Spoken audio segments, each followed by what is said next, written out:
नमस्कार दोस्तों, मैं श्वेताब कुमार आप सभी का आपके अपने YouTube चैनल लॉकुल पर बहुत बहुत स्वागत करता हूं। दोस्तों, अगर मैं 3 इयर्स प्रैक्टिस रूल की बात करूं तो इस पूरे मामले को लेकर 26 फरवरी 2026 को सुप्रीम कोर्ट में रिव्यू पिटीशन को लेकर सुनवाई हुई।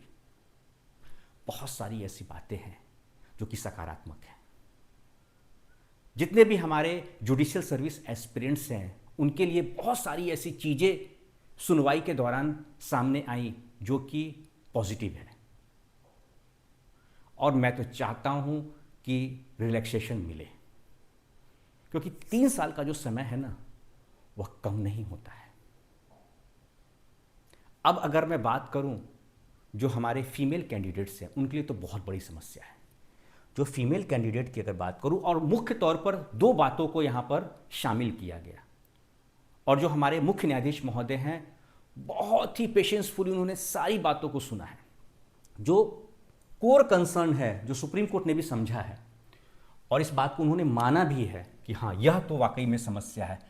पहला है आपका फीमेल कैंडिडेट्स। अब इधर इन दिनों में क्या था कि हमारे जितने भी फीमेल कैंडिडेट्स हैं उनकी अच्छी खासी संख्या जुडिशरी में देखने को मिली। अब क्या है, ये 3 इयर्स प्रैक्टिस रूल आने के बाद देखिए प्रैक्टिकली अगर देखा जाए तो एक कमी इसमें आएगी, क्योंकि रहते हैं हम इसी समाज में, इसी समाज का हम हिस्सा भी हैं। तो एक समय निकल जाने के बाद थोड़ा सा कहीं ना कहीं समस्या उत्पन्न हो जाता है। अभी मैं और भी चीज़ें बताऊंगा आपको। फिर जो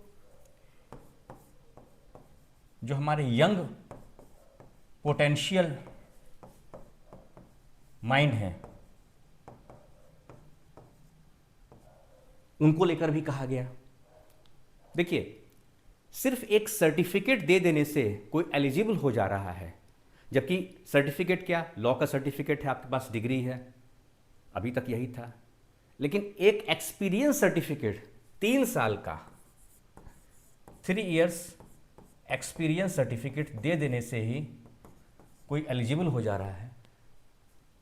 तो यहां पर यह कहा गया कि बच्चे तैयारी कर रहे हैं।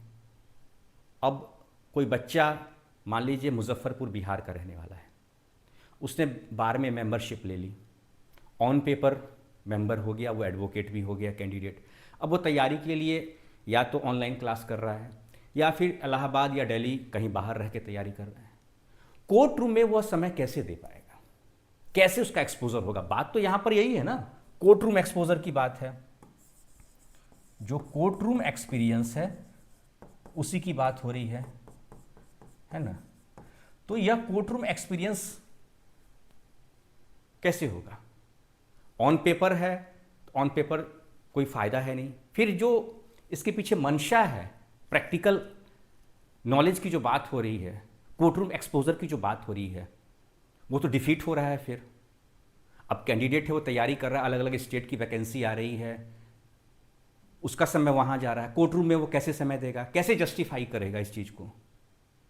अगर वो कोर्ट रूम में समय दे रहा है तो कोर्ट रूम में समय देने का मतलब यह तो नहीं कि वहां पर जाकर और बैठकर आ जाना है। वो भी 3 साल, 3 साल आप कोर्ट रूम में जाकर बैठकर और वापस घर तो लौटेंगे नहीं। आपको वहां पर जिनके साथ रहेंगे, जो आपके सीनियर होंगे, वहां काम भी करना होगा, ड्राफ्टिंग होगी, आपका अपीयरेंस भी होगा, सारी चीजें हैं। कहां से आप समय दीजिएगा? क्या वहां आपकी रिस्पॉन्सिबिलिटी तय नहीं होगी, आप जहां पर काम कीजिएगा? तो ये सारी बातों को वहां पर रखा गया। दो बात तो यह, और तीसरा बात क्या है वह यहां पे बताता हूं। तीसरा बात है स्टेक होल्डर्स। जितने भी हमारे स्टेक होल्डर्स हैं उनसे सुप्रीम कोर्ट ने फर्स्ट डेट को ही मांगा गया था सुप्रीम कोर्ट के द्वारा कि आप अपना अपना व्यू दीजिए कि क्या परेशानी है इन सारी चीज़ों को लेकर, प्रैक्टिकली कितना पॉसिबल है, नहीं है। सुप्रीम कोर्ट ने एक बात तो देखिए पॉजिटिव आपके लिए है कि सुप्रीम कोर्ट के द्वारा जो उसमें दलील पेश की गई, यह माना गया, जो बातें सामने आई, जो फीडबैक मिला सुनवाई के दौरान 26 फरवरी 2026 को, उसमें यह बातें तो सामने आई कि सुप्रीम कोर्ट भी इन बातों को सुप्रीम कोर्ट के द्वारा भी समझा जा रहा है कि यह वाकई में समस्या है।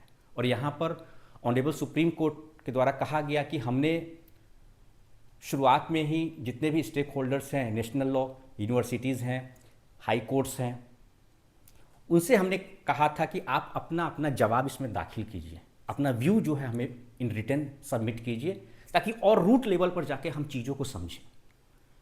तो अभी तक जो जानकारी सामने आई है कि 2-3 एनएलयूज़ ने, कॉलेजेस ने जो है अपना वहाँ पर जवाब दाखिल किया है, जो उनका व्यू था। लेकिन इससे काम चलेगा नहीं। तो जितने भी हमारे एस्पिरेंट्स हैं उनसे मैं यही कहूँगा कि आप भी अपने अपने कॉलेज के माध्यम से वहाँ पर जो ओपिनियन है आपका, जो आपका व्यू है कॉलेज का, वह आप सबमिट कीजिए, क्योंकि ये बहुत मायने रखता है। लेकिन एक बात तो तय है कि कुछ ना कुछ पॉजिटिव आने वाला है, क्योंकि हमारे जो CGI सर हैं, श्री सूर्यकांत सर, उन्होंने बहुत ही शांति से सारी बातों को सुना है और समझा भी है, और उन्होंने भी माना है कि हाँ, समस्या तो है यहाँ पर। और बात भी सही है। अगर इन जनरल बात करें तो कैसे पॉसिबल है, जो बच्चा तैयारी कर रहा है वो कोर्ट रूम में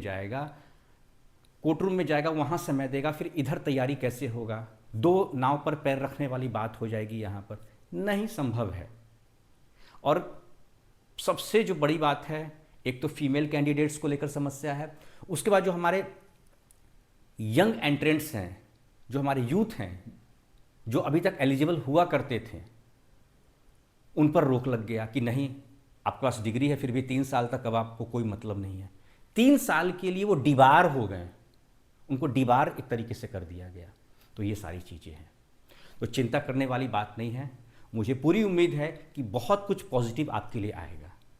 मैं कुछ वर्डिक्ट तो नहीं दे सकता हूँ, क्योंकि मैं कोर्ट तो हूँ नहीं, लेकिन न्यायालय की तरफ से जो आपके लिए बातें आई हैं सामने, वो बहुत पॉजिटिव है। अगली जो तारीख है आपकी, ध्यान रखिएगा, इस पर भी मैं अलग से सेशन लूँगा। 9 मार्च है, 9 मार्च आपकी नेक्स्ट डेट ऑफ हियरिंग है, और बहुत कुछ उस दिन पॉजिटिव देखने को मिलेगा। इसलिए लंबा डेट आपको नहीं मिला है, तो बहुत कुछ पॉजिटिव देखने को मिलेगा। तो कहते हैं ना कि उम्मीद का दामन कभी नहीं छोड़ना चाहिए। तो प्रयासरत रहिए, हम लोग भी प्रयासरत हैं, और पॉजिटिव आना तय है, यह तो समझ लीजिए। ठीक है दोस्तों, तो आज का सेशन यहीं पे कंक्लूड करता हूँ। कोई सवाल हो आज के इस सेशन को लेकर, या फिर आपके एग्जाम्स को लेकर कोई सवाल हो, या आप किस टॉपिक पर लेक्चर चाहते हैं, मुझे कमेंट सेक्शन में ज़रूर बताइएगा। लॉकुल का अपना डेडिकेटेड व्हाट्सएप और टेलीग्राम चैनल भी है, आप मुझसे वहाँ भी कनेक्ट हो सकते हैं। ठीक है दोस्तों, तो आज का सेशन यहीं पे कंक्लूड करता हूँ। तब तक के लिए नमस्कार।